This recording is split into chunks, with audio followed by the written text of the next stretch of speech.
नमस्कार दर्शकों, मैं डॉक्टर हिया अग्रवाल नीलकंठ आईवीएफ जोधपुर से। आज हम बात करेंगे कि एक संतान कंसीव करने के बाद दंपति क्यों गर्भधारण दूसरी बार नहीं कर पाते हैं।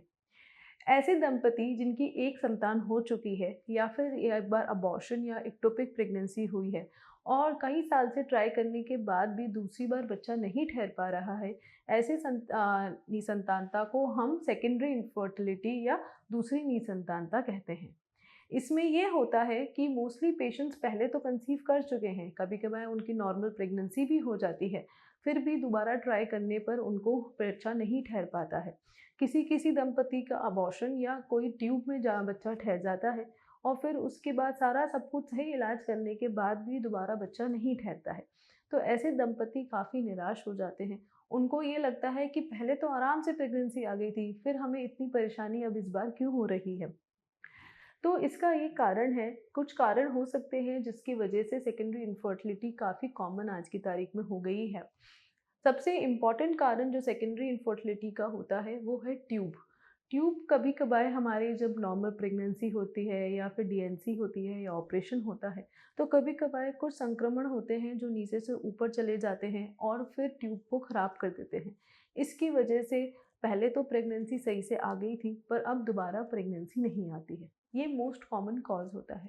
अगर पहली संतान के बाद दंपति ने काफ़ी वेट करने के बाद दूसरी संतान की प्लानिंग करते हैं और उसमें फिर महिला की उम्र अधिक हो जाती है या पुरुष साथी की शुक्राणु की गुणवत्ता और संख्या कम होती है, तो उस कारण से भी महिला वापस गर्भधारण करने में तकलीफ हो सकती है और ये भी एक कॉज़ हो सकता है कि महिला को सेकेंडरी इनफर्टिलिटी का सामना करना पड़ रहा है। या कभी-कभार महिलाएँ प्रेगनेंसी के बाद काफ़ी वज़न बढ़ा लेती हैं, उनका वज़न काफ़ी बढ़ जाता है। इसके कारण उनके पीरियड भी अनियमित हो जाते हैं और दूसरा बच्चा होने में संभावना की कमी हो जाती है और उनको सेकेंडरी इनफर्टिलिटी से पीड़ित होना पड़ता है। ये भी एक कारण हो सकता है जिसकी वजह से उनको बच्चा नहीं ठहर रहा है।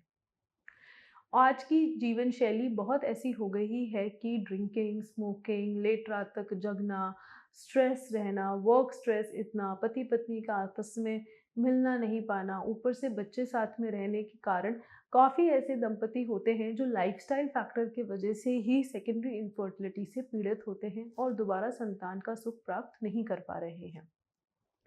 सेकेंडरी इनफर्टिलिटी का उपचार अवेलेबल है। काफ़ी अच्छे तरीके से उसके ट्रीटमेंट किए जा सकते हैं।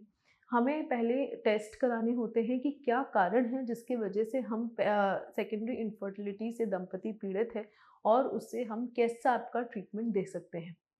अगर लाइफ़स्टाइल फैक्टर है तो उसको मॉड्यूलेट किया जाता है, कपल्स को एडवाइस किया जाता है और उसके हिसाब से फिर उनको कुछ टाइम दिया जाता है कि हाँ, आप ये टाइम देकर देखिए, अगर आपको कंसीव हो जाता है तो ठीक है, अदरवाइज़ हम आगे के ट्रीटमेंट दिए जाएँगे।